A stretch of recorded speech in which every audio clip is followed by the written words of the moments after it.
नमस्कार दोस्तों, मैं आशीष सिकरवार स्वागत करता हूं आपकी अपनी क्लास नेक्स्ट क्लासेस में। और जैसा कि आप जानते हैं, इस क्लासेस के माध्यम से आप जो पढ़ेंगे वो है UPSC, PSC, railway, SSC, banking और आपके जितने भी स्टेट लेवल के एग्जाम है वो सभी आप इस क्लासेस के माध्यम से पढ़ेंगे। जैसा कि आप जानते हैं, ये आपका अपना यूट्यूब चैनल है और इस चैनल के माध्यम से आप वो सारी चीजें पढ़ेंगे जो आप पढ़ना चाहते हैं और अपनी नौकरी की ओर अग्रसर होंगे। नेक्स्ट हम बात करने वाले हैं, उसमें आज बात करेंगे हम मध्य प्रदेश जेल पैदी जो एग्जाम अभी चल रहे हैं उसका आज हम लेके आए एमसीक्यूज, जो हमारा सेट नंबर 8 रहेगा। लेकिन उससे पहले जो सबसे इंपॉर्टेंट बात है वो हमारी बात ये है कि आपने अभी तक इस चैनल को शेयर नहीं किए हैं। देखिए दोस्तों, जब तक आपका सहयोग नहीं मिलेगा, कहीं ना कहीं हमारा जो मोटिवेशन होता है आपको आगे ले आने का वो कहीं ना कहीं कम हो जाता है। ऐसा लगता है कि आपका जो प्यार है, जो आपका इतना सहयोग है वो हमको उतना नहीं मिल पा रहा जितना हम चाहते हैं आपसे। तो बहुत विनम्र निवेदन करते हैं हम आप सभी लोगों से कि आप कम से कम इसको जब देखते हैं तो एक बार सबसे पहले अगर आपने अभी तक सब्सक्राइब नहीं किया हो तो वो कर लीजिएगा, बेल आइकन दबा लीजिए ताकि आपको नोटिफिकेशन मिलते रहेंगे। प्लस जो मेन जो इंपॉर्टेंट है वो है आपको शेयर करना है आपके हर एक मित्र बंधुओं परिचितों में, ताकि जो छोटे छोटे जो ऐसे बच्चे या जो ऐसे हमारे स्टूडेंट हैं जिनके पास ये सुविधाएं नहीं है कि वो कहां से पढ़ें। देखिए, शिक्षा बहुत जरूरी होती है, हर किसी के लिए जरूरी ये नहीं है कि वो अच्छे किसी माध्यम से पढ़ पाए। कभी कभी इतने छोटे होते हैं या जो लोअर हो जाते हैं कि हमको नहीं मिल पाती चीजें, कहां से पढ़े। तो आपके यही एक ऐसा माध्यम है, नेक्स्ट क्लासेस के माध्यम से वो लोग भी UPSC, PSC, SSC, banking, railway और जो भी आपके स्टेट एग्जाम है वो सब पढ़ सकते हैं। ठीक है, थोड़ा सा सहयोग हमारे लिए भी फायदेमंद है ताकि हम अपनी जो बातें हैं, अपना जो पढ़ाने का तरीका है, जो भी टीचर्स हैं वो पूरी जो मेहनत करते हैं वो सभी लोगों के पास पहुंचे, आपके पास पहुंचे, साथ साथ ऐसे बच्चों के पास भी पहुंचे जो वास्तव में इसके हकदार भी है कि उनको इसकी जरूरत भी है। जैसा कि आप जानते ही हैं कि इस क्लासेस के माध्यम से हम जो पढ़ने वाले हैं, लेकिन उससे पहले एक चीज और बड़ी इंपॉर्टेंट है, वो है आपका फॉलो आप कर सकते हैं। जैसा कि आप यूट्यूब चैनल जो आप अभी देख ही रहे हैं उसको आपको शेयर करना है, सब्सक्राइब भी करना है, साथ साथ आपको आप टेलीग्राम पे भी हमारे साथ जुड़ सकते हैं।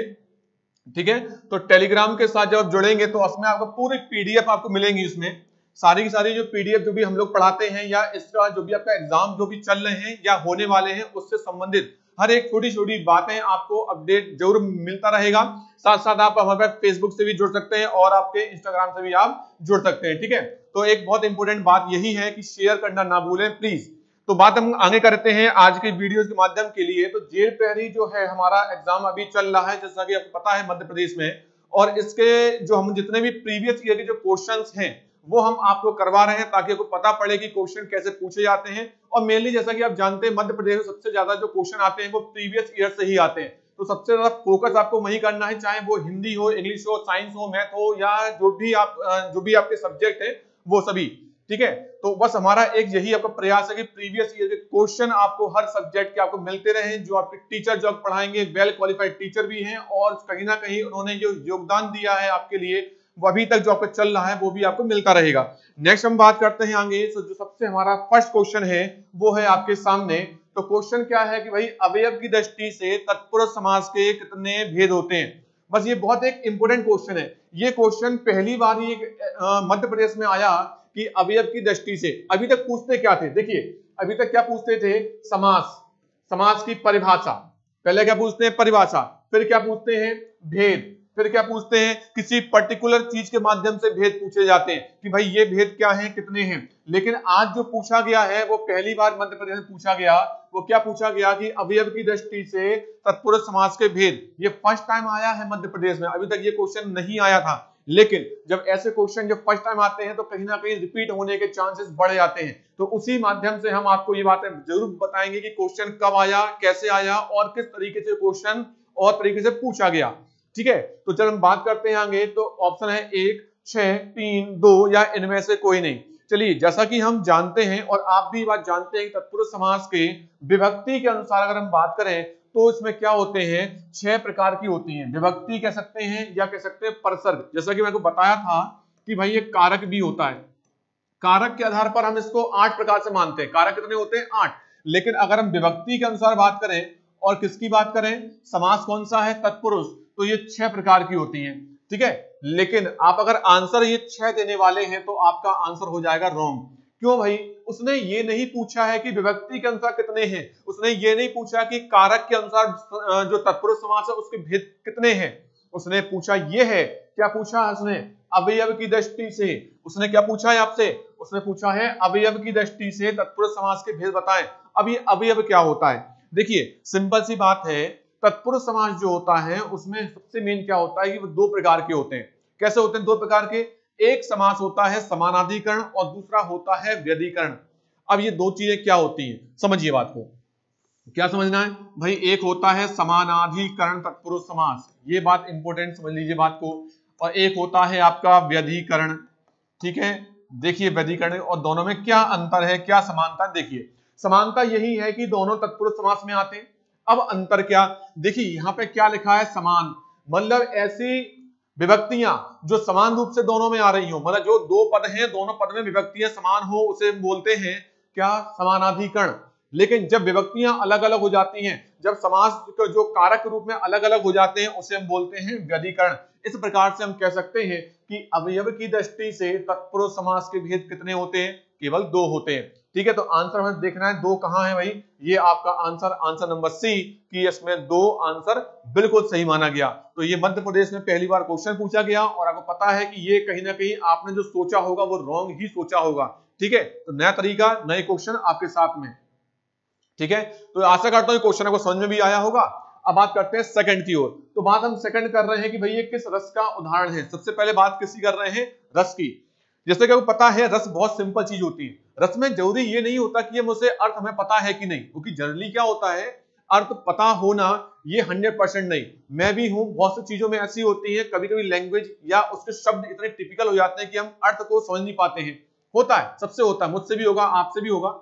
तो करते क्या है ऐसी कंडीशन में हम देखते हैं उसकी भावनाएं, उसकी फीलिंग, कि जब हम शब्दों को पढ़ रहे हैं, जब हम उसकी लाइनों को पढ़ रहे हैं तो हमारे अंदर कैसी भावनाएं उत्पन्न हो रही हैं। चूंकि आपको पता है भरत मुनि ने कहा कि भाई ये जो रस है वो स्थायी भाव इसका एक अवयव होता है। स्थायी भाव क्या, कि भाई जब हम लंबे समय तक हमारे मन में भाव रहते हैं, अब भाव चाहे वो प्रेम के हो, घृणा के हो, वीर के हो, गुस्से के हो, निर्वेद हो, कोई भी भाव हो सकता है। चलिए अब हम पढ़ते हैं, वह खून कहो किस मतलब का जिसमें उबाल का नाम नहीं, वह खून कहो किस मतलब का जिसमें जीवन ना खानी है, जीवन ना रवानी है। अब देखिए जैसे ही आपने पढ़ा इसको तो कहीं भी इसमें ऐसी कोई बात की जा रही जिसमें कोई गुस्सापन आ रहा हो, क्या आपको गुस्सा आ रहा है क्या इसको पढ़ते समय, नहीं, इसमें आपको जोश आ रहा है। जब हम इसको एक लय के साथ पढ़ते हैं तो वहां पे हमें क्या मिलता है, हमें वहां पे जोश मिलता है, एक उत्साह मिलता है। और जैसा कि आपको पता है उत्साह हुआ, जोश हुआ, ये किसमें आते हैं, ये केवल एक ही आपका रस ऐसा है जिसमें आपको उत्साह और जोश दोनों मिलेंगे, ये आपका क्या बन जाएगा, ये आपका होगा वीर रस। अब बस आंसर देखना है, क्या रौद्र होगा, नहीं होगा, क्योंकि गुस्सा कहीं भी नहीं है, क्या इसमें वीर होगा, अभी तो हमारा आंसर वीर होगा। लेकिन थर्ड ऑप्शन देखते हैं, थर्ड ऑप्शन आपका क्या है, करुण रस। और आपको पता है करुण रस में क्या होता है, करुण रस क्या होता है, एक ऐसी चीजें जो हम चाहते हैं लेकिन हमको ना मिले, और दूसरी बात वो कि जो हम नहीं चाहते लेकिन वो हमें मिल जाए। तो ऐसी दोनों ही अवस्था जो होती है वो दोनों ही अवस्था करुण रस में आती है। ठीक है, तो जरूरी ये नहीं कि हमें जो मिलता है हम उसमें खुशी होती है, कभी कभी हम चाहते हैं कि नहीं हमको ये मिलना चाहिए था लेकिन नहीं मिलता है, लेकिन कभी कभी जो आप नहीं चाहते और वो भी आपको मिल जाता है तब भी आपको दुख होता है, और दुख किसमें आता है, वो आता है आपका करुण रस में। फिलहाल हम जो बात करने वाले हैं इसके अनुसार हमारा आंसर जो है वो क्या है, हमारा आंसर वो आंसर है वीर रस का। ठीक है, तो आशा करता हूं ये बात आपको समझ में आ रही होगी। छोटी छोटी जो माध्यम है, जो ट्रिक्स है वो आपको जरूर बताता रहूंगा। इसके बाद जब भी हम आगे भी हम उसको क्लासेस को पढ़ाएंगे तो उसमें आपको ये रस, अलंकार, छंद, आपका जो संधि समास, जो भी चीजें हैं जिसमें आपको प्रॉब्लम आती है, ट्रिकों के माध्यम से, छोटी छोटी चीजों के माध्यम से मैं आपको पढ़ा दूंगा, ताकि आप केवल पढ़ें और डायरेक्ट उसका आंसर भी लेके आए। ठीक है, परिभाषा, ये नियम तो बहुत होते हैं, कब तक आप इसके नियम परिभाषा पढ़ते रहेंगे, कुछ नए तरीके से हम पढ़ने का इसमें जरूर प्रयास करेंगे। ठीक है, चलिए बात करते हैं नंबर थर्ड की ओर। शब्द लिखा है और उसमें एक शब्द है संधि का उदाहरण, मतलब एक संधि का उदाहरण है, शब्द है उर्मिलेश, शब्द है उर्मिलेश। तो देखिएगा अब बात करते हैं उर्मिलेश की, तो इसमें शब्द किससे टूटा। देखिए सबसे पहले बात करते हैं ये व्यंजन है, स्वर है, विसर्ग है, क्या है, ये स्वर व्यंजन है। तो क्या है, देखिएगा शब्द क्या है, उर्मिलेश। ठीक है, अब कैसे इसको तोड़ते हैं, तोड़ने का तरीका मैं आपको बताता हूं क्या होता है। सबसे पहले अगर हम स्वरों की बात करें, हमेशा सबसे पहले स्वर में आपको जाना है। तो देखिए स्वर कितने होते हैं, 5 होते हैं। ठीक है, कैसे होता है भाई, एक आपका हो गया दीर्घ स्वर संधि हो जाती है, एक होता है गुण, एक होता है वृद्धि, एक होता है यण और एक होता है अयादि। ठीक है, ये 5 प्रकार की होती है। हमें पता है भाई यण और अयादि में हमें क्या चाहिए होते हैं, या और वाह चाहिए होता है। यण और अयादि में हमें क्या चाहिए, या और वाह होता है। इसमें कहीं भी या और वाह नहीं है, इसका मतलब क्या हुआ, यण खत्म और अयादि खत्म। मुझे पता है आपको इसका आंसर पता है, लेकिन कैसे और सिंपल तरीके से इसके आंसर को निकाल सकते हैं, मैं जब आपको एक्सप्लेन कर रहा हूं थोड़ा टाइम ले रहा हूं, क्योंकि आपको हर एक बात आपके माइंड में आनी चाहिए। लेकिन जैसे ही आप इसको समझ लेंगे ट्रिकों के माध्यम से, आप बस आपको शब्द देखना और सीधा आंसर लगा देंगे। ठीक है, तो देखिए दीर्घ का मतलब क्या होता है, दीर्घ का मतलब होता है बड़ा। बड़ा मतलब क्या हुआ, बड़ा आ। बड़ा मतलब क्या हुआ, बड़ी ई। और क्या होता है, बड़ा ऊ। जब ऐसे कोई शब्द आए तो मान सकते हैं दीर्घ संधि है। देखिए कहीं भी कोई बड़ा शब्द है, कोई बड़ा मात्रा इसमें दी गई है, नहीं दी है, तो ये भी खत्म, मतलब दीर्घ खत्म आपकी, यण और अयादि खत्म। अब क्या बचा आपके पास, अब बचा आपके पास कौन सा, गुण, और क्या बचा, वृद्धि। ठीक है, वृद्धि में आते, वृद्धि मतलब क्या होता है, वृद्धि मतलब होता है 2 मात्राएं। वृद्धि का मतलब क्या होता है, जब मात्रा एक होती है तो एक मात्रा कहां पे होती है, गुण में होती है। सारे ऋषि मुनियों के नाम गुण में, लगभग गुण में आते हैं। और मात्रा कितनी होती है, एक। लेकिन जब मात्रा 2 हो जाती है उसे बोलते हैं वृद्धि। क्या यहाँ पे कोई 2 मात्राएं हैं, नहीं है। जब 2 मात्राएं नहीं है मतलब यहाँ पे वृद्धि का ऑप्शन क्या हुआ, खत्म हो गया। अब बात करते हैं किसकी, क्या इसमें गुण संधि है, अगर गुण संधि हो गई तो ये स्वर संधि कहलाएगा, और नहीं है तो फिर नहीं होगी। तो बात कर लेते हैं। अब देखिए ये शब्द किससे बना हुआ है, आप अगर देखें यहाँ पे एक मात्रा यहाँ मिल रही है, मिल रही है आपको एक मात्रा। पहले तो मैं इसको चेंज करता हूँ, इसको पेन के इसमें कलर को। तो यहाँ पे एक मात्रा जब मिल रही है तो देखिए किस में मिल रही है, ये ला पर मिल रही है। मिल गई ला पर एक मात्रा, तो हम क्या करेंगे, ला को क्या करेंगे भाई, इसको अलग कर लेंगे ला को। तो ये जो बचा कुचा है वो उसको अलग कर लें, और ला पर एक मात्रा है, जैसे ही हमने मात्रा को एक कर दिया, ये एक मात्रा है, तो ला कैसा हो जाएगा, आधा। बचा क्या, शा। ठीक है, अब जो एक जो मात्रा है ये किससे बनी होती है, ये बनी होती है आ और ई से। अब हो सकता है आ छोटा हो सकता है आ बड़ा हो, या तो छोटा होगा या फिर क्या होगा, बड़ा होगा। मात्रा छोटी ई हो सकती है और बड़ी ई भी हो सकती है। आगे क्या बचा भाई, आगे जो बचा है वो लगभग शब्द हमारा ये है, और पीछे क्या बचा है हमारा, ये बचा हुआ है। अब होता क्या है कि ये जो मात्रा है, तो इसकी छोटा और बड़ा की जो मात्रा है, इनमें से कोई भी एक मात्रा ये कहां जाएगी, अपने आगे जाएगी, और ये और जो ई है और बड़ी ई है ये कहां जाएगा, इसके पास चला जाएगा। जो मात्राएं हैं वो डिवाइड हो जाएंगी, आगे वाली मात्रा आगे वाले पोर्शन को, पीछे वाली मात्रा पीछे वाले पोर्शन को। तो देखिएगा आगे क्या बचा आपका, आगे हम देखें तो क्या बचा इसमें, देख लेते हैं आगे जो बचा हुआ है। तो ये जो मात्रा है आ की वो किसको मिल गई, ला को। जैसे ही मात्रा ला को मिली तो ला कैसा हो गया, बड़ा। ठीक है, तो शब्द क्या हो गया, उर्मिला। शब्द क्या बन गया, उर्मिला। पीछे क्या बचा, ई और शाह, तो ई और शाह मिलकर क्या बन जाएंगे, ईश। बस आंसर हो गया, उर्मिला प्लस ईश। क्या बन गया इसमें, संधि कौन सी हो गई, स्वर संधि हो गई।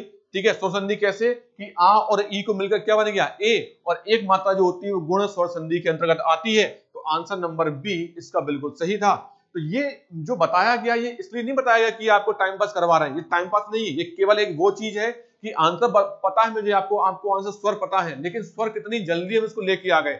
अगर ये पूछा जाता कि स्वर में कौन सी है, तो कैसे पता करें कि ये गुण संधि है कि नहीं है। तो गुण संधि मैंने बता दिया, एक मात्रा आती है और सारे के सारे ऋषि मुनियों के नाम लगभग आपके गुण संधि में आते हैं। सेकंड ऑप्शन क्या होता है कि आपको लिखा होता है कि भाई गुण संधि है तो इसका संधि विच्छेद करें, मैंने आपका संधि विच्छेद करके भी आपको बता दिया। तो हर तरीके से मैंने आपको बताया कि आंसर स्वर है तो स्वर में कौन सा और क्यों है। ठीक है, ये चीज इंपोर्टेंट है, जरूरी ये नहीं कि हमें आता है भाई, आता है ठीक है अच्छी बात, कभी कभी अगर शब्द में आप फंस जाते हैं तो दिक्कत कर देते हैं। चलिए मैं आपको एक ऑप्शन देता हूं, मैं आपको शब्द देता हूं, बड़ी इंपॉर्टेंट बात है। एक शब्द आपका देता हूं मैं आपको, कौन सा देता हूं, देखिए शब्द है आपका मुक्ताहार। शब्द क्या है आपका, मुक्ताहार। बताइएगा मुक्ताहार में संधि कौन सी है, और आपको अगर संधि पता पड़ जाए तो आपको बताना ये है कि टूटेगा कैसे। शब्द क्या है आपका, मुक्ताहार। ठीक है, अब बताइएगा इसमें कि इसमें संधि कौन सी है, और अगर संधि आपको पता पड़ जाए, संधि अगर पता पड़ जाए तो इसका संधि का विच्छेद भी आपको करना है, क्या बनेगा। अगर आपको ये पता हो तो आप कमेंट में जरूर डाल दीजिएगा कि ये आपका आंसर है वो ये है।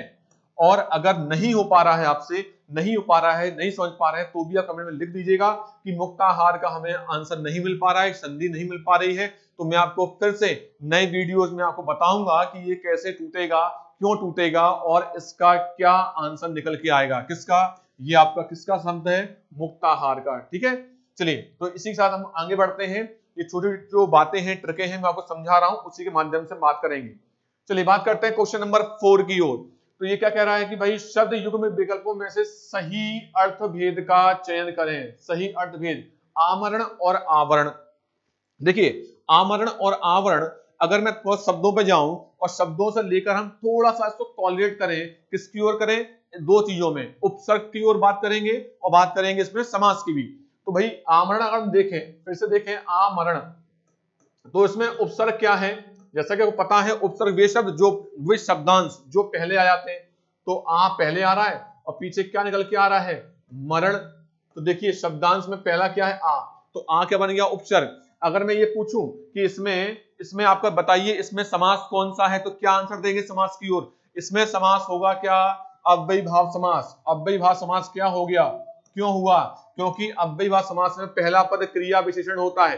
ठीक है, अव्ययीभाव समास में पहला पद विशेष होता है, ये भी बात ठीक है। लेकिन इंपॉर्टेंट बात जो है वो ये है कि अव्ययीभाव समास में पूरा शब्द अव्यय होता है।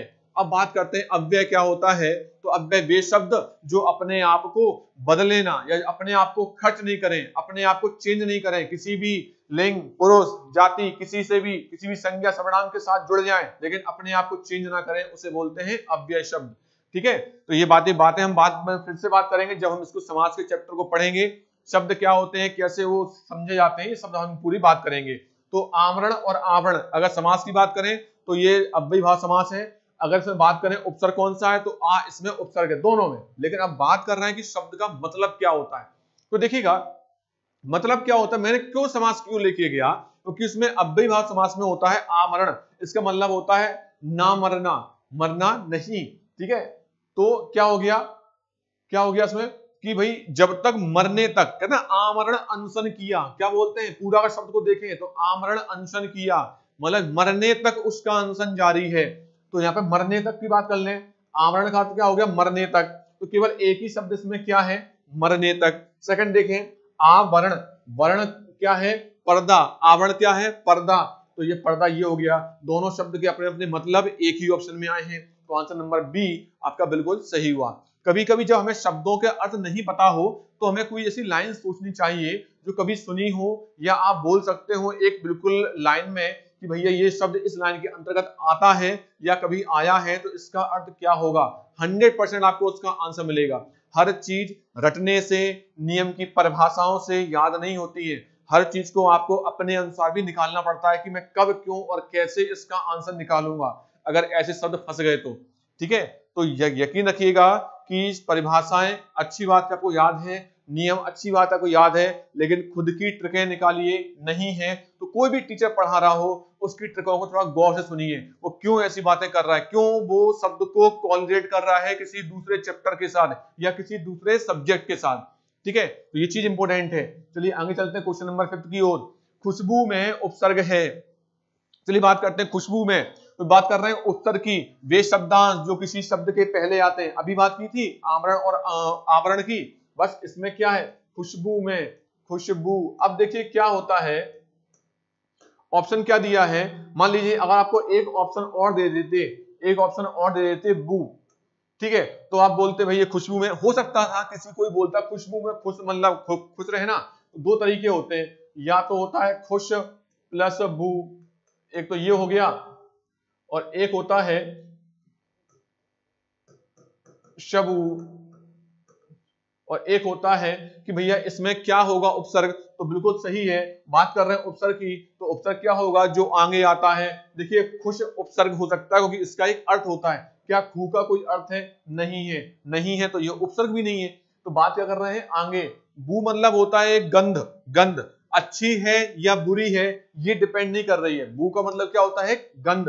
अगर वो गंध अच्छी है तो खुश प्लस बू, और अगर वो गंध बुरी है तो बद प्लस बू। ये तो जो खुश और बद है ये उपसर्ग की भांति यहाँ पर प्रयोग करते हैं। ठीक है, तो ये आपको समझ में आ गया होगा, ऑप्शन नंबर बी। ठीक है, तो अभी तक आपने जो पढ़ा है समझ में आ रहा होगा, तो आप इसको शेयर भी कीजिएगा अपने मित्र बंधुओं और परिचितों में। ठीक है, ज्यादा से ज्यादा लोगों तक यहाँ तक ये बात पहुंचे, ये ट्रिकें पहुंचे ताकि आप और हम सब मिलकर एक साथ आगे बढ़ेंगे। ठीक है, तो चलिए बात करते हैं क्वेश्चन नंबर 6 की ओर।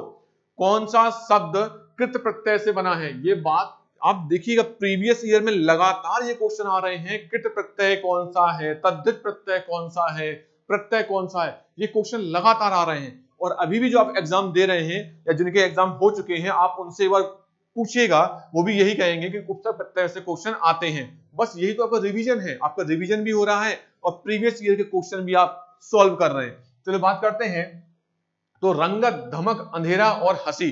सबसे पहले बात करें कृत प्रत्यय क्या होते हैं। मैंने आपको हमेशा बताया है प्रत्यय दो प्रकार के होते हैं। कौन से होते हैं? एक होता है कृत प्रत्यय और एक होता है तद्धित प्रत्यय। तद्धित, ठीक है। कृत प्रत्यय वो होते हैं जो क्रिया के साथ जोड़े जाते हैं, क्रिया शब्द के साथ जोड़ दें तो वो होते हैं कृत, और बाकी जो बचे संज्ञा, सर्वनाम, क्रिया, संज्ञा, सर्वनाम, विशेषण, वो क्या होते हैं? तद्धित प्रत्यय।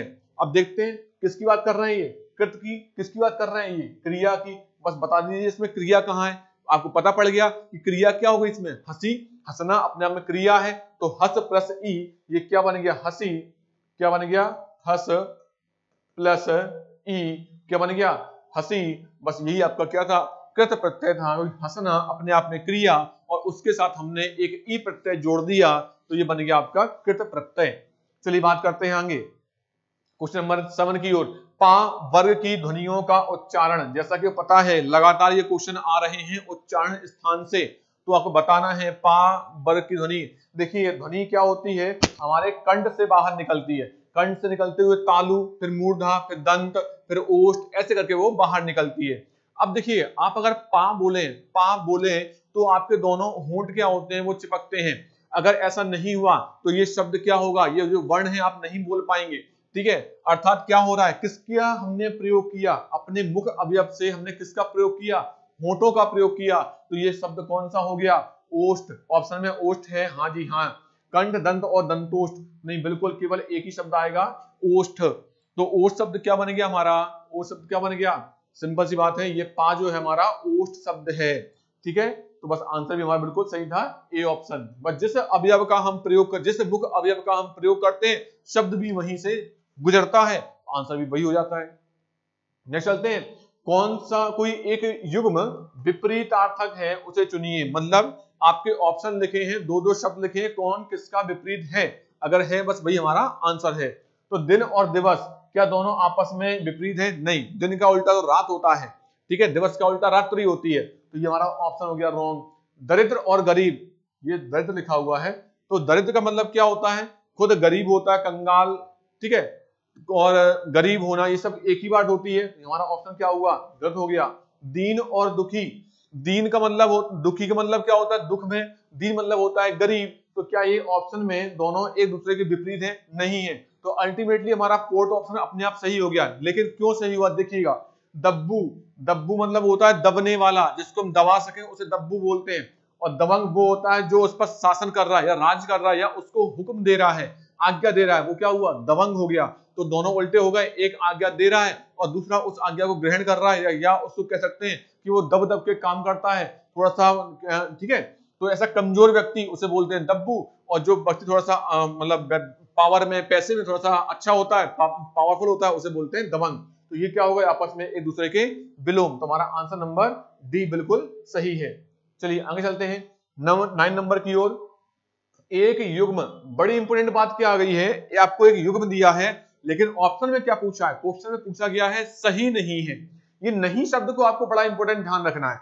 क्यों? क्योंकि जनरली क्या होता है, हमें लगता है कि अरे वाह क्वेश्चन तो हमसे बन रहे हैं, बहुत सिंपल क्वेश्चन है, और हम फटाफट क्वेश्चन को पढ़ते जाते हैं। जैसे हमने क्वेश्चन पढ़ा और हम नहीं शब्द को या तो पढ़ ही नहीं पाते जल्दबाजी में, या हम ध्यान नहीं देते हैं, और बस वहीं आपका एक नंबर जाता है। आया हुआ क्वेश्चन आपका एक नंबर लेके जाता है, या आया हुआ क्वेश्चन आपका जो एक क्वेश्चन सेकंड में हो सकता था, वो नहीं शब्द जो आप पढ़ नहीं पाए उसकी वजह से वो आपके 5 मिनट ले गया। क्यों? इसमें तो तीन इसमें आंसर मिलने हैं आपको, अब मैं क्या लगाऊं? लेकिन सोच नहीं पाते, फिर आप पढ़ते हैं अच्छा इसमें नहीं लिखा हुआ था। तो ये चीज ध्यान रखिएगा, नहीं शब्द पर आपको विशेष रूप से गौर करना है, क्योंकि यही आपके क्वेश्चन को रॉन्ग करवाता है। चलिए, तो क्या पूछा है? गलत युग्म का चयन करना है। और दोनों का मतलब क्या हुआ? देखिए, और ये होते हैं ऐसे शब्द जिन्हें बोलते हैं समानार्थक। जिन्हें बोलते हैं ऐसे शब्द जो पढ़ने में समान हो लेकिन उसके अर्थ अलग अलग हो। या तो क्या होंगे, पढ़ने में समान होंगे और उनके अर्थ अलग अलग होंगे, या यहाँ पर ऐसा लिखा होगा कि भाई जो शब्द के मतलब जो शब्द हैं उसके अर्थ अलग अलग, जैसे यहाँ पे दिया हो, या ऐसे होंगे कि हो सकता है वो विलोम हो। लेकिन इन चीजों में जो ऑप्शन लिखे हुए हैं आपके, इसमें पढ़ने में समान होंगे और अर्थ कैसे होंगे, अलग अलग। और मतलब एक और मतलब होता है किनारा। ठीक है, तो ये पढ़ने में समान लेकिन अर्थ अलग अलग, हमें ये नहीं चाहिए, तो क्या होगा, रॉन्ग कर दिया। अर्गला और अगला, पढ़ने में लगभग समान लेकिन अर्थ अलग अलग, हमें ये नहीं चाहिए। फिर देखते हैं दूर और पास, दूर और पास पढ़ने में अलग अलग लग रहा है, पढ़ने में समान नहीं लग रहा है। जब पढ़ने में समान नहीं है, बस हमें यही छांटना था क्योंकि ये गलत युग्म है, तो ये गलत है, तो क्या मतलब आपको आंसर मिल जाता है। ऑप्शन नंबर क्या हुआ इसका, सी। तो 9 का सी नंबर आंसर बिल्कुल आपका सही हुआ। चलिए बात करते हैं नेक्स्ट, क्लिष्ट की ओर, संधि विच्छेद। बात करें संधि विच्छेद की तो देखिएगा क्या होता है क्लिष्ट का। सिंपल सी बात है, ये क्या आ गया, आधा सा। ये मैं पढ़ाएंगे जब हम संधि विच्छेद करना सीखेंगे तो बहुत ट्रिकें बताऊंगा आपको, छोटी छोटी ट्रिकें, जिससे आप तुरंत पहचान लेंगे संधि कैसे टूटी या क्या।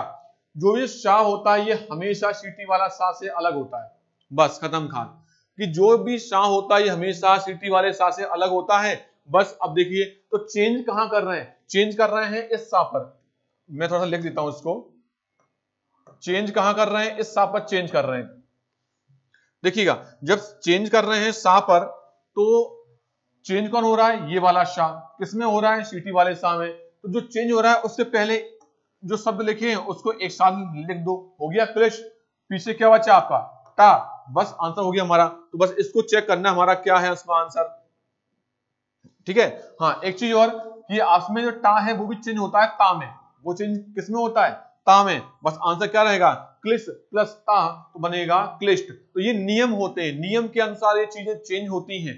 ठीक है, ऐसा नहीं कि हर बार ऐसा नियम लगा दिया जाए, कुछ शब्दों के कुछ अपने एक नियम होते हैं, उस नियम के अनुसार शाह और ता दोनों चेंज हो जाते हैं, आधा शाह और आधे टा में या पूरे टा में। ठीक है, जैसा शब्द जैसा वर्ण वैसे ही वो चेंज करेगा, अगर आधा है तो आधा चेंज करेगा, पूरा है तो पूरे में चेंज करेगा। ठीक है, तो ये कुछ नियम है, कुछ तरीके हैं, ये बाद में जब हम संधि के चैप्टर पढ़ेंगे उसमें और चीजों को इसमें ब्रीफली हम बात करेंगे। ठीक है, चलिए बात करते हैं फिर से, पीतांबर शब्द का समास विग्रह होगा। समास विग्रह फिर से बात कर रहे हैं, बात किसी कर रहे हैं, पीतांबर की बात कर रहे हैं। तो देखिएगा समास दो पदों से मिलकर बना होता है, दो शब्दों से मिलकर बना होता है, पता है आपको। लेकिन शब्द कौन कौन से हैं, पीत अंबर, पीत अंबर। पीत मतलब क्या होता है, पीला, और अंबर मतलब क्या होता है, हाँ जी, अंबर मतलब कोई बादल नहीं है, आसमान नहीं है, अंबर।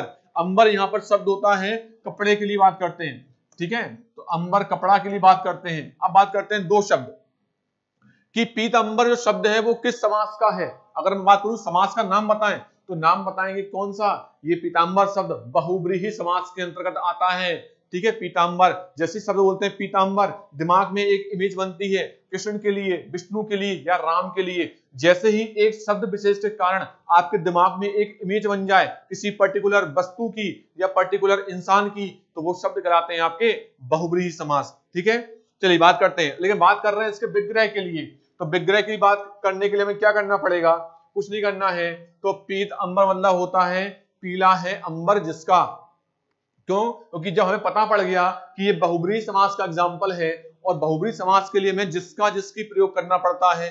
क्यों करना पड़ता है ऐसा, क्या कारण है, क्यों कारण ये है कि जब हम बात कर रहे हैं दिए गए शब्द से अलग किसी और की, हम बात कर रहे हैं पीतांबर की और मन में सोच रहे हैं विष्णु की, तो इसका मतलब ये हो गया कि दिए गए शब्द के अलावा हम किसी तीसरे की ओर एक इशारा कर लेते हैं, संकेत करते हैं। जब संकेत करते हैं तो बोलते हैं उसका जिसका जिसकी, शब्द में क्या होता है, जिसका जिसकी। तो यहाँ पे लिखा है जिसका या जिसकी, ये दो जगह लिखा हुआ है, तो इसका मतलब यह है कि डी गलत है और ए गलत है। लिखा हुआ जिसका जिसकी, लेकिन पीला है अंबर और पीला रंग, यहाँ पे रंग की कोई बात ही नहीं कर रहे, यहाँ पे रंग की बात नहीं कर रहे हैं, हम बात कर रहे हैं किसकी, कपड़े की, अंबर की। तो आंसर नंबर एक ही सही है, वो नंबर है बी, कि पीला है अंबर जिसका, अर्थात विष्णु, समास का नाम बहुब्रीहि।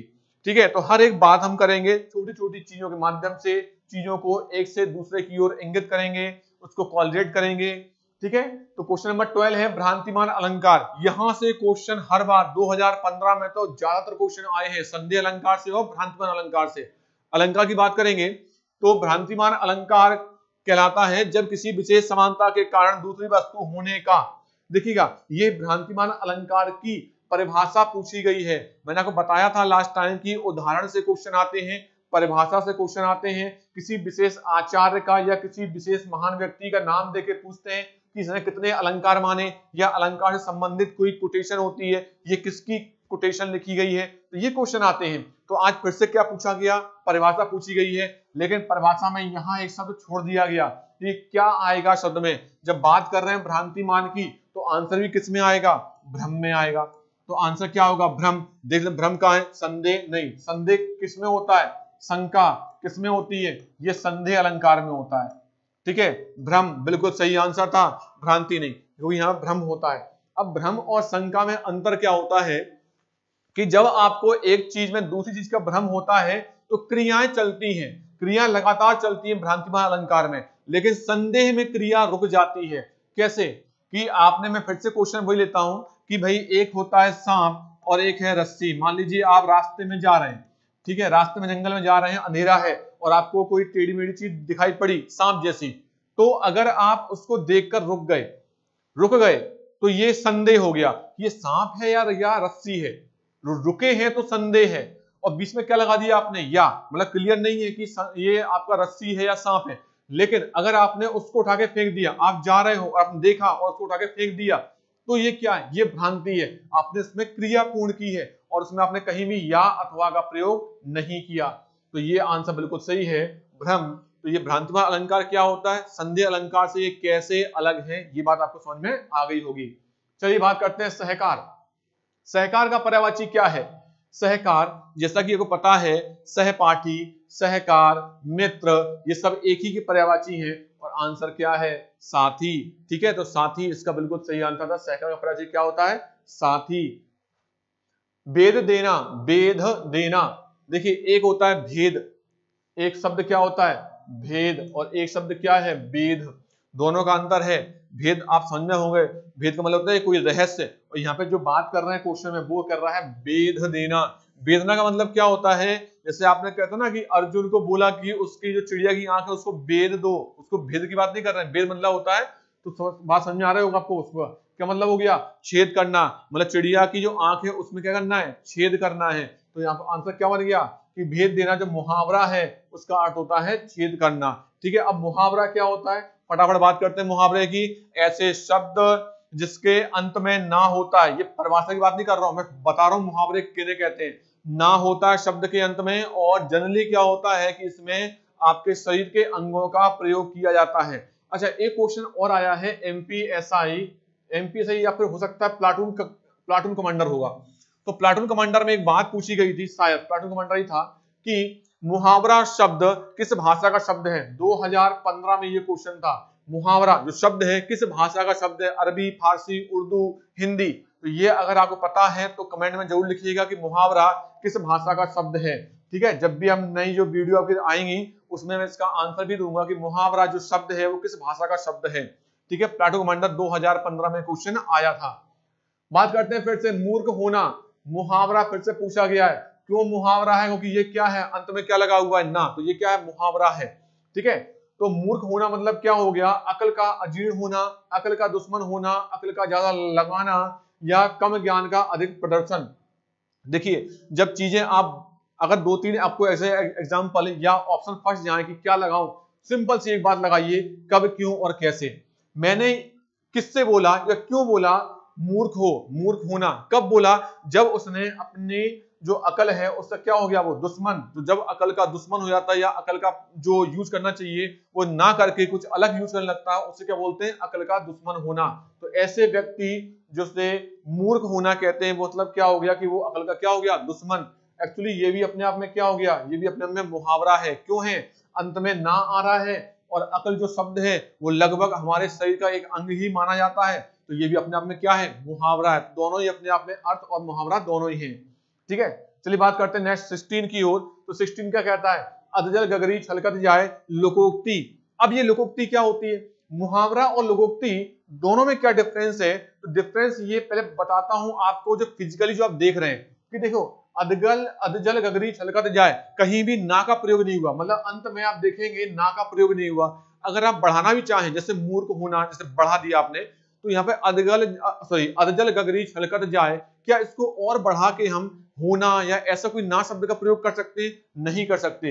इसका मतलब ये क्या है? लोकोक्ति है। अब लोकोक्ति होता क्या है? वे शब्द जो हमारे पूर्वज अपने अनुभवों के आधार पर एक कोई लाइन कह गए, मतलब उन्होंने इतना जीवन जिया और उन्होंने कुछ अनुभव किए, उन अनुभवों को उन्होंने संक्षिप्त में छोटी छोटी बातों में लिख दिया, उसे बोलते हैं लोकोक्ति। लोकोक्ति हमेशा बड़ी होती है, ठीक है, दो या कह सकते हैं 2 या 3 जो आपके वाक्य होते हैं उनसे मिली होती है। जैसे कैसे कैसे मिली होती है? अधजल गगरी और छलकत जाए, ये क्या हो गए? 2 सेंटेंस हो गए अपने आप में, बस कॉमा लगा दिया इसमें। तो गगरी कैसी है? आधी, और वो क्या हो रही है? छलक रही है। बस कब, क्यों, कैसे? तो देख लेते, गगरी में छेद है, अगर छेद होता तो गगरी से पानी बह जाता, छलकता नहीं। बेकायदे के काम करना, व्यर्थ की बातें करना या कम ज्ञान की अधिक प्रदर्शन, ये बात बिल्कुल सही है।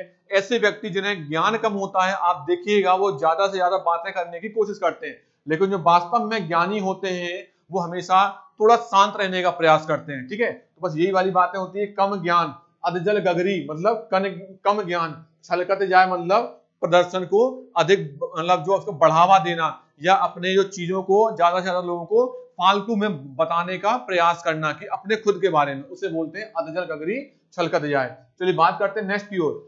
घर आए नाग ना पूजिए, बामी पूजन आए, तो ये भी क्या है? लोकोक्ति। क्यों है लोकोक्ति? आपको पता पड़ गया, क्योंकि इसके अंत में ना नहीं है, शरीर के अंगों का प्रयोग नहीं है, और 2 जो वाक्य है उससे मिलकर बना है। घर आए नाग ना पूजिए, बामी पूजन आए, बस ये वाली बात हो गई। एक आपने बहुत सुना होगा कि एक शब्द मैं आपको बताऊंगा जब याद आएगा भी, कि अब देखते हैं, कोरा दिखावा करना होगा, वक्त पर काम न करना, पश्चाताप करना या अवसर का लाभ ना उठाना और बाद में उसके लिए परेशान होना। देखिए, घर आए नाग ना पूजिए, जब नाग वास्तव में आपके घर में आया था, जो अवसर था आपको पूजा पाठ करने का, तब आपने नहीं किया, लेकिन फिर कहां गए? बामी पूजन गए, मतलब जब नाग खुद घर में आया तो आपने पूजन नहीं किया, मतलब अवसर आपके हाथ में खुद आया है। जैसा कि पता है, नेक्स्ट क्लासेस के माध्यम से आपको एक अवसर मिल रहा है आपको पढ़ने का, एक फ्री में आपको इतना सब कुछ मिल रहा है, पूरी टीम आपके लिए प्रयासरत है। जब वो आपके लिए खुद आपके घर में पहुंची है और आप उससे ना पढ़कर आप अपने आप में लगे हैं कुछ और मिल जाए और मिल जाए, तो बस यही वाली बात होती है। घर आए नाग ना पूजिए, बामी पूजन आए, ठीक है। तो बस क्या हुआ? अवसर का लाभ ना उठाना और बाद में उसके लिए परेशान होना, यही होता है, ठीक है। तो ज्यादा से ज्यादा शेयर कीजिए ताकि और लोग जो परेशान होते हैं वो परेशानी उनकी खत्म हो जाए। उनके जितने भी स्टेट एग्जाम हैं, वो सारे स्टेट एग्जाम की आपकी प्रिपरेशन इस नेक्स्ट क्लासेस के माध्यम से कराई जाएगी। UPSC, PSC, SSC, railway, banking, कोई भी प्रकार का एग्जाम हो, वो सारे के सारे एग्जाम की प्रॉपर अपडेशन आपको दी जाएगी, प्रॉपर गाइडेंस आपको दिया जाएगा। स्पेशल आपके लिए हर एक फैकल्टी आपकी स्पेशल जो क्लासेस लेगी, स्पेशल सब्जेक्ट की स्पेशल फैकल्टी है, अनुभवी फैकल्टी है, और आपको जो प्रॉपर जो गाइडेंस देगी वो आपके अनुभव पर ही देगी, जो उन्होंने अनुभव किए हैं अभी तक, उन्होंने खुद भी जो एग्जाम दिए हैं, क्वालिफाई किए हैं, उसके अनुभव आपको बकायदा मिलते रहेंगे, ठीक है। तो बस यही आपका जो मेन है, आपको शेयर करना है, ठीक है, इस क्लासेस को, और पूरे हमारे चैनल को भी शेयर करना है ताकि लोगों के पास ये चीजें पहुंचे। नेक्स्ट बात करते हैं, दीप का पर्यायवाची। बस ये मेन बात क्या है? नहीं, नहीं है। कौन सा नहीं है भाई? दीपक होता है, प्रदीप होता है, दीपा या ज्योति स्तंभ सब होते हैं, बस एक नहीं होता। दीपा किसी दीपक का पर्यायवाची नहीं है, बाकी दीपक का दिया, दीपक, प्रदीप, ज्योति स्तंभ, ये सारे दीपक के पर्यायवाची माने गए हैं। तो आंसर क्या रहेगा? सी, ये पर्यायवाची नहीं है। नेक्स्ट चलते हैं बात 19 की ओर। तत्सम तद्भव हमेशा पूछे जाते हैं, मगर मध्य प्रदेश में एग्जाम्पल, अगर मध्य प्रदेश में एग्जाम होता है तो एग्जाम्पल जरूर तत्सम तद्भव से आते ही हैं। तत्सम वे शब्द जो किसके होते हैं? संस्कृत के होते हैं, पढ़ने में थोड़ी सी कठिनाई आती है, और तद्भव वे शब्द जो संस्कृत से बिगड़े हुए हैं या हमने अपने अनुसार उनको चेंज कर दिया। तो बात करते हैं गोट और गांव। बात क्या है? अशुद्ध विकल्प आपको छांटना है, कौन सा सही नहीं है। देखिए, खेत जो शब्द है ये तद्भव शब्द है, ठीक है। और सही शब्द इसमें क्या बोलते हैं, क्षेत्र, ये बिल्कुल सही है। खीर हमारा शब्द है और क्षीर जो होता है वो तत्सम शब्द है, संस्कृत का शब्द है, ये सही है। गाय हमारा शब्द है और गौ किसका शब्द है, तत्सम का शब्द है, सही है। जब 3 सही है तो अपने आप में एक गलत हो जाएगा, गोट नहीं आएगा, यहाँ पे आना चाहिए था ग्राम, ठीक है। तो ग्राम जब शब्द होता तो इसको सही माना जाता। तो आंसर नंबर ए आपका अशुद्ध लिखा हुआ है, जो दोनों ही आपके तद्भव शब्द हैं, ठीक है। तो ये आपका 19 का ए आंसर बिल्कुल सही है। चलिए बात करते हैं, बहुत ही इंपॉर्टेंट एग्जांपल है। इसमें पूछा क्या गया है समझिए, इसमें आपको अलंकार के बारे में दिया है, लेकिन इसमें डायरेक्ट आपसे अलंकार नहीं पूछा, आपसे परिभाषा नहीं पूछी। तो इसमें पूछा क्या गया है, इसमें अलंकार से संबंधित जो भी आपका एग्जाम्पल है उसमें पूछा गया है वाचक शब्द। वाचक शब्द क्या होते हैं समझिए, जनु अशोक अंगार दीन मुद्रिका डार तब, ये पहला एग्जाम्पल। दूसरा है मानो झूम रहे हैं तरुबी मंद पवन के झोंकों से।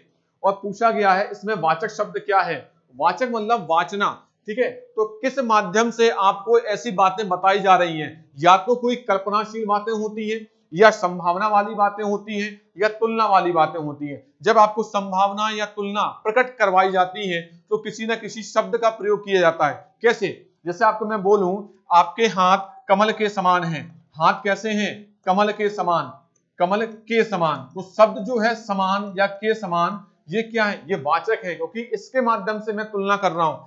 और अगर मैं ये बोलूं कि हाथ मानो कमल है, तो ये संभावना प्रकट कर रहे हैं, हाथ मानो क्या है, कमल, तो संभावना। लेकिन संभावना किससे, मानो शब्द से। जब संभावना या तुलना प्रकट होती है जिस शब्द के द्वारा, उसे क्या बोलते हैं, वाचक शब्द। अब देख लीजिए कि क्या है, यहाँ पे क्या मिल गया आपको, जनु मिल गया, यहाँ पे क्या मिल गया आपको, मानो मिल गया। तो 2 एग्जाम्पल दोनों मिल रहे हैं, जनु और मानो। अकेला जनु नहीं है, अकेला मानो नहीं है, उपरोक्त दोनों, हाँ जी उपरोक्त दोनों बिल्कुल सही है, दोनों एग्जाम्पल, दोनों हमको चीजें मिल रही है। तो इस प्रकार से आपकी ये 20 जो सीरीज है वो यहाँ पर आज समाप्त होती है। जेल प्रहरी सेट नंबर 8 हमने आज इसको एंड किया।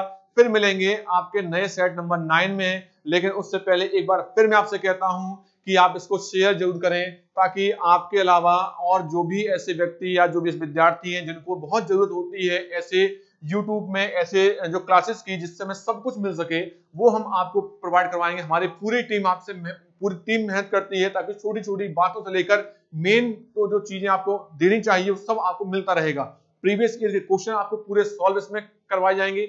MPSI की क्लासेस इसमें स्टार्ट हो चुकी हैं, सुबह 7 बजे से वो क्लासेस स्टार्ट हो जाती हैं और लगातार आपको इसमें मिलता रहेगा मैटर, ठीक है। सबसे पहले क्लास जो हमारी होती है वो आपकी जो सबसे मेन है वो है आपका करंट अफेयर्स, वहां से क्लासेस स्टार्ट हो जाती हैं और आपको हिंदी, इंग्लिश, आपका मैथ, सबकी क्लासेस आपको बाकायदा मिलती रहेंगी, ठीक है। तो रेगुलर उसमें आप बने रहिए, और साथ साथ जो जेल प्रहरी का जो आपका चल रहा है एग्जाम, उससे संबंधित ओल्ड ईयर के जो क्वेश्चन पेपर हैं वो भी आपको सॉल्व कर आपको मिलेंगे, ठीक है। तो आज के लिए इतना ही, फिर मिलेंगे, नमस्कार, धन्यवाद।